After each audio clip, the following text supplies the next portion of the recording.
네, 시작해 주세요. 사랑하는 성도 여러분, 오늘 주일 오후 예배도 이렇게 영상으로 말씀을 전합니다. 하나님의 은혜 속에서 우리가 하루하루 지내고 있다는 걸 요즘같이 피부로 느껴본 적이 없습니다. 평소에 또 우리가 얼마나 자유롭게 예배 생활하면서 기도 생활한 것이 축복이었고 은혜였는지도 이번 기회를 통해서 더 새삼 깨닫게 되는 기회가 되고 있습니다. 오늘 이 오후 예배도 그래서 이렇게 영상을 통해서 하나님의 말씀을 전하려고 합니다. 우리 함께 하나님 말씀 읽고 함께 그렇게 은혜 나누는 시간이 되기 바랍니다. 오늘 함께 나눌 오후 예배의 말씀은 시편 139편에서 읽겠습니다. 함께 찾아서 읽겠습니다. 시편 139편 1절로 4절 그리고 23절 24절 말씀을 제가 봉독하겠습니다. 여호와여 주께서 나를 살펴보셨으므로 나를 아시나이다. 주께서 내가 앉고 일어섬을 아시고 멀리서도 나의 생각을 밝히 아시오니 나의 모든 길과 내가 눕는 것을 살펴보셨으므로 나의 모든 행위를 익히 아시오니 여호와의 내 혀의 말을 알지 못하시는 것이 하나도 없으시니이다. 23절 24절 더 읽습니다. 하나님이여 나를 살피사 내 마음을 아시며 나를 시험하사 내 뜻을 아옵소서. 내게 무슨 악한 행위가 있나 보시고 나를 영원한 길로 인도하소서. 아멘. 오늘 이 말씀을 가지고 우리 사랑하는 성도님들과 함께 이 사순절기에 우리 성도들의 마음속에 하나님과 마주치는, 하나님 앞에 다가가서 하나님과 마주치는 그런 신앙의 경험들을 가지시라는 말씀을 하고 싶습니다. 그래서 여러분들의 영적 진보와 성장이 있는 그러한 사순절이 되기 바랍니다.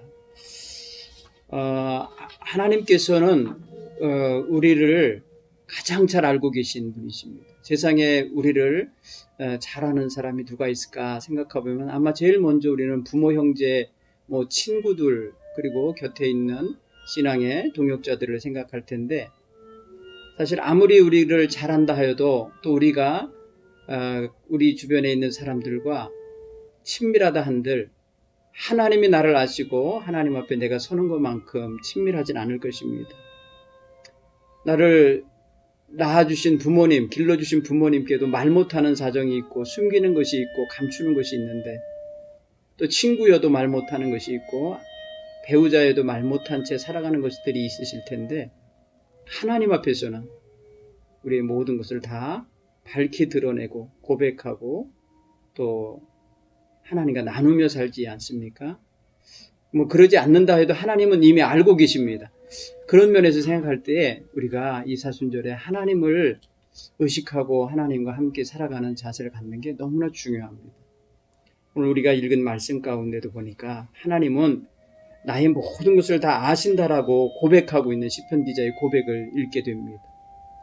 멀리서도 내 생각을 다 통촉하여 보고 계시고 파악하고 계시다는 뜻이고 내 언어와 내 행동거지를 다 보고 계시다 아신다라고 하시니 사실 숨길 것이 없는 그런 분이라고 우리가 생각을 해야 될 겁니다. 이런 하나님이 나의 하나님이고 이 하나님이 지금 나를 지켜주고 계시고 지금 인도하고 계시기 때문에 비록 교회에 나오지 못하고 계셔도 비록 예배당에서 예배하고 있지 아니하여도 여러분이 지금 가정에서 예배를 드리면서 이 말씀을 묵상하여도 하나님은 여러분을 보고 계심을 믿으시기 바랍니다. 그 하나님 앞에서 우리가 오늘 우리 자신의 크고 작은 생각들을 좀 정리하시고 마음을 정화할 수 있는 그런 시간을 갖게 되기 바랍니다. 요새 이 신천지 집단이 우리 국민들에게 지금 굉장히 부정적인 사이비 집단으로 이제 인식되고 있어요. 근데 이들의 이 포교 활동이나 이 활동을 보면은 상당히 사람과 사람 사이에 어떤 그런 심리적인 원리를 많이 이용해가지고 접근해서 포교하고 붙잡아 두고 있고 배신하지 못하게 만들고 있다는 걸 알 수 있습니다. 심리학 책 중에 설득의 심리학이라는 책이 있습니다. 미국 애리조나주 주립대학교 심리학 교수인 로버트 찰딘이라는 사람이 쓴 책인데요. 그 책에 보면은 인간의 마음을 움직이는 6가지 법칙이 있다고 말을 해요. 신천지는 어쩌면 이거를 그대로 다 이용하고 있는지 제가 이 책을 보면서 너무 깜짝 놀랐어요. 첫째가 어떤 게 있냐면 상호 법칙이라는 게 있어요. 상호성의 법칙. 쉽게 말하면 이거는 서로가 이런 거에 주고받는 게 있으면은 친밀해지고 상호성을 더 강화한다는 거예요. 그래서 신천지 집단에서는 친절을 베푼다는 거예요. 외로운 사람에게 외로움을 달아주고 어려운 사람에게 어려움을 덜어주고, 그리고 아이들이나 기타 육아에 힘겨워하는 사람이 있으면 그런 걸 도와주면서, 하다못해 설거지를 도와주면서 시간을 함께 나눠준다는 거죠. 그런가 하면 밥을 같이 먹도록 밥을 대접하고 차를 대접하는 이런 친절을 베푼다는 거예요. 심하게는 연애의 상대도 돼준다는 거예요. 심각한 거죠. 그러니까 그런 자기를 위해서 착한 일을 많이 해주는 사람이니까 쉽게 끊지 못한다는 거예요. 그럴 때 포섭이 된다는 거예요. 이게 바로 상호성의 법칙을 이용하는 거예요. 받아먹은 게 있으면 되갚고 싶은 마음을 이용하는 거예요. 두 번째가 뭐가 있냐면 일관성 법칙이라는 거예요. 이거는 뭐냐면 한번 하던 거 끝까지 그냥 자기가 밀고 나갈 수밖에 없게 만드는 법칙인 거예요. 예를 들어서 스스로 자기가 나는 내 영혼을 지킬 수 있다, 나는 나를 믿음 생활 잘해왔다라는 사람들은 신천지에 빠져버리면 그걸 계속 유지해야만 하고 싶은 일관성을 유지하게 만들어요. 나 같은 사람이 실수할 리가 없어, 내 같은 사람이 잘못된 걸 선택할 리가 없어, 뭐 이렇게 하면서 계속해서 그게 잘못된지를 사실 알면서도 그냥 가는 거예요. 왜? 주변 사람들이 그래 봐라 너는 그렇게 빠졌잖아 라고 하는 말을 듣고 싶지가 않은 거예요. 그래서 자기 일관성 있게 그냥 가는 거예요. 못 먹어도 고라는 말 있잖아요. 그렇게 가는 거예요. 여러분, 이런 것이 아주 심각합니다. 세 번째 법칙이 뭐가 있냐면 사회적 증거 법칙이라는 것이 있습니다. 무엇이 옳은가를 결정하기 위해서 다른 사람들의 말이 어떤 게 더 옳다고 말하는지, 옳다고 말하는 사람이 많은 쪽으로 따라가는 거예요.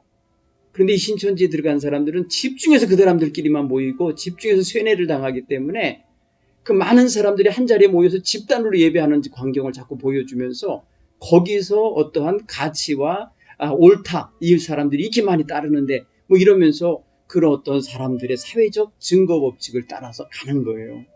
그래서 거기에 사회적 신분이 높은 사람, 가지고 있는 것이 많은 사람, 사회적 미모가 뭐 뛰어난 사람, 이런 사람들을 포섭하는 거예요. 특히 또 젊은이들 많이 포섭해서 앉혀놓는 거예요. 그러면 이 똑똑한 사람들이 뭘 잘못해서 몰라서 이렇게 되겠느냐? 다 아는데도 간다 이거예요. 그것으로 자신들의 이런 것에 대한 선택이 잘 됐다라는 것을 인정받으려고 한다는 거예요. 네 번째 법칙은 호감의 법칙입니다. 호감의 법칙 속에는요, 사람들이 아주 호감적인 사람을 자꾸 붙여주는 거예요, 옆에서. 그래서 그 사람이 경계하지 않을 사람, 그리고 좀 더 능력 있는 사람, 지적인 사람, 그리고 전문가인 양 하는 사람들을 붙여서 거기에 맞춰서 어떤 그런 서비스를 하는 것처럼, 무슨 상담을 해주는 것처럼 이렇게 말해갖고 사실은 조금 더 사람들에게 다가가려고 하고 있습니다. 다섯 번째는 권위의 법칙이라는 게 있는데 이게 굉장히 무섭습니다. 그래서 쇠뇌당한 사람은 이만희 교주가 마치 자기들의 영생 불사의 하나님이라고 믿게 해놨기 때문에 그의 말 한마디가 명령인 거예요. 권위가 있는 거예요. 그래서 그 권위하에 벗어나면 배신자가 되는 거예요. 그래서 그 권위에 복종을 합니다. 아주 죽도록 복종하게 되는 거예요. 이게 바로 이 사이비 종교의 특징 중에 하나예요. 그대로 어떤 게 또 있냐면요, 희귀성의 법칙을 이용한다는 거예요. 사람의 마음은 물건 몇 개 안 남았습니다, 한정 판매입니다 하면은 얼른 거기에 그냥 막 참여하거든요. 이들이 한정 판매하는 게 뭔지 아세요? 14만 4천 명에 빨리 들어가야 된다는 거예요. 14만 4천 명이 들어가야 되는데 거기에 못 들어가면 구원 못 받는다고 막 하면서 선전을 한 거잖아. 근데 14만 4천을 넘어서 20만을 넘어서 30만이 넘는데도 이 사람들은 뭐라고 말을 바꿨느냐? 14만 4천 명이 이제는 제사장이라는 거예요. 일반 성도가 아니고 그냥 제사장이기 때문에 거기에 들어가야 된다라는 거예요. 이제 제사장으로. 그래서 그 희귀한 제사장 직분을 따기 위해서 저들은 경쟁을 하고 있다는 거죠. 경쟁적으로 몇십 명씩 전도를 해야 되고 충성을 해야 되고 헌금을 해야 되고 하는 이런 실적을 높이게 되는 거예요. 이런 희귀성의 법칙을 이용해서 지금 저들을 사로잡고 있다는 것이죠. 자, 이런 게 지금 우리 주변에 있으니 요번에 아주 백일하에 드러나고 또 세상이 다 알게 된 사실입니다. 그러나 우리 그리스도인들, 예수님을 영접하고 사는 우리 그리스도인들은 우리의 마음 중심에 예수님의 마음을 품고 있기 때문에 사이비들이 들어와서 자리 잡을 수가 없어요. 그리고 우리는 이런 마음의 법칙에 저절로 그냥 노예처럼 끌려가질 않아요. 왜냐하면 매 순간순간마다 하나님 앞에 자기 돌아보는 시간과 새로운 결단과 회개의 시간을 가질 줄 알기 때문입니다. 따라서 우리 자신이 어딘가에 휩쓸려 가면 아니 된다라는 걸 우리는 이번 사순절기를 통해서 이번 이 코로나 바이러스 전파에 계속해서 회방하고 거짓으로 말하고 있는 이들을 통해서 우리가 반면교사를 삼고 우리의 신앙생활을 바르게 세워가는 기회가 되어야 할 줄 믿습니다. 특별히 오늘 하나님은 우리 다 아시고 우리의 말도 들으시고 생각도 아시고 우리의 감정과 괴로움과 눈물도 아시는데 오늘 우리 마음속에 얼마나 힘들어하고 계신지, 지금 예배당에 나와 예배하지 못해서 얼마나 속상해 하시는지, 그리고 정말 사회활동에 굉장히 지장이 되고 사업이 안 되고 여러 가지로 복잡한 상황에 놓여 있는 여러분의 마음의 근심을 다 알고 계십니다. 그런 면에서 오늘 우리가 이 하나님 앞에서 우리 마음을 좀 바르고 아름답게 만들어 가면서 있는 마음 그대로 고백할 수 있는 그런 오후가 되기를 바랍니다. 약사법의 화장품이라는 말은 인체의 청결과 미화를 위하여 바르고 뿌리게 하는 물품이라고 되어 있습니다. 그런데 우리는 이 늙어가는 피부를 아름답게 화장하는 것보다 더 중요한 게 우리의 심령을 새롭게 하고 우리의 심령을 깨끗하게 하고 거기에 그리스도의 향기가 깃들게 하고 그리스도인으로서 매력을 갖게 만드는 게 그게 더 중요하다고 봅니다. 예수를 믿으면서도 아직도 내 속에 썩어져가는 요소가 그대로 남아있으면 아니 됩니다. 근본에 이 말씀을 통해서 우리 자신을 좀 더 깊이 있게 돌아보면서 하나님 앞에 바로 한번 서시기 바랍니다. 먼저 하나님과 직면하는 운동을 좀 하시기 바랍니다. 하나님과 마음의 생각이나 모든 것에 있어서 하나님과 눈 맞추기를 하라는 뜻입니다. 결국은 뭐냐면 하나님의 눈과 귀를 의식하고 사는 거예요. 하나님 내 마음에 계시고 나 하나님 마음에 들어가기 합당한 그런 자세를 가지고 그 눈앞에 그 귓가에 우리는 진실한 모습으로 다가가는 자세를 가져야 할 줄 믿습니다. 어떤 물건을 발명한 사람은 그 물건이 제 기능을 못하면 어디에 어떤 문제가 있는지 제일 잘 찾아내고 제일 빨리 고쳐내 주십니다. 마찬가지로 우리는 하나님의 피조물이에요. 그러므로 우리가 하나님의 눈과 귀 앞에 우리의 온전치 못함을 드러내며 나가면 금방 우리를 하나님 치유해 주시고 고쳐주실 수 있습니다. 우리를 바르게 해 주실 수 있습니다. 그러므로 하나님 앞에 그 눈과 귀 앞에 자꾸 다가가서 서는 이런 귀한 자세를 가지시기를 간절히 바랍니다. 두 번째로 우리는 우리의 모든 언행심사를 아시는 하나님 앞에 나아가서 아뢰고 고하는 걸 부끄러워하지 말아야 합니다. 하나님은 사랑의 하나님이세요. 우리의 허물을 이미 다 알고 계시고 죄악을 알고 계신데 뭘 숨기고 꾸미고 하나님 앞에서조차 포장을 하려 하겠습니까? 우리는 하나님 앞에 그저 진실하게 우리가 하나님의 피조물로서 온전하게 살지 못함을 시인하면서 다가가서 주여 나는 죄인입니다 하고 고백할 줄 아는 이런 신앙을 우리가 좀 더 구체적으로 세워가야 되기를 바랍니다. 세 번째로 나는 가는 곳마다 어느 곳에서든지 하나님이 거기 계심을 믿고 의지할 줄 알아야 돼요. 오늘 시편 기자 본문에서 다 읽지 않았습니다만 이렇게 표현되어 있어요. 내가 주의 영을 떠나 어디로 가며 주의 앞에서 어디로 피하리이까? 내가 하늘에 올라갈지라도 거기 계시며 스올에 내 자리를 펼지라도 거기 계시니이다. 내가 새벽 날개 치며 바다 끝에 가서 거주할지라도 거기서도 주의 손이 나를 인도하시며 주의 오른손이 나를 붙드시리이다 라고 말합니다. 주님은 어디든지 우리와 함께 계십니다. 지금 예배당에 오지 않으시고 집에 계시고 아니면 길에 계시건 아니면 직장에 계시든지 하나님이 나와 여기 함께 계시다는 걸 믿고 하나님 앞에서 지금 마음도 함께 하시고 눈길도 함께 하나님이 여러분을 보시도록 마음을 열어주시고 또 여러분 진실하게 하나님께 말씀을 아뢰 수 있기를 간절히 바랍니다. 여러분 우리가 잘 아는 요나라는 사람 있잖아요. 하나님의 눈을 피해서 니느웨로 가라고 했는데 다시스로 가는 배를 타고 숨었지만 하나님은 그의 가는 길도 아시고 어느 배를 탄지도 아시고 어디쯤 가는지도 아시기 때문에 찾아내셔서 그를 불러내시고 다시 돌이키게 만들고 계신 거 우리가 알잖아요. 오늘 우리가 정말 하나님이 내가 어디 있든지 나를 아시고 나를 보고 계시다 생각하면 그 하나님 앞에 겸손하게 진실하게 거룩하게 또 정결하게 살아내는 모습으로 다가갈 수 있기를 간절히 바랍니다. 다섯 번째로 오늘 말씀의 중심에 이런 말씀을 우리 마음에 담아야 되겠습니다. 일평생 자신의 범사, 자신의 마음 중심에 하나님이 함께 하시도록 하나님이 나에게 필요한 것을 늘 공급하시도록 간절히 바라면서 살아가기 바랍니다. 시편 기자가 오늘 23절, 24절에 하나님이여 나를 살피사 내 마음을 아시며 나를 시험하사 내 뜻을 아옵소서. 내게 무슨 악한 행위가 있나 보시고 나를 영원한 길로 인도하소서. 이렇게 겸손하게 하나님의 인도함을 구하고 하나님께서 자기의 품은 뜻을, 생각을 아시기를 원했습니다. 참 겸손하고 정말 멋지고 정말 거룩한 사람의 기도라 믿습니다.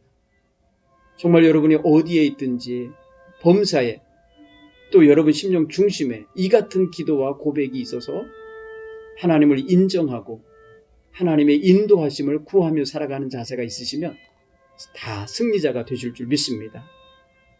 잠언 기자가 3장 5절 6절에서 이렇게 말씀해서 너는 마음을 다하여 여호와를 신뢰하고 내 명철을 의지하지 말라.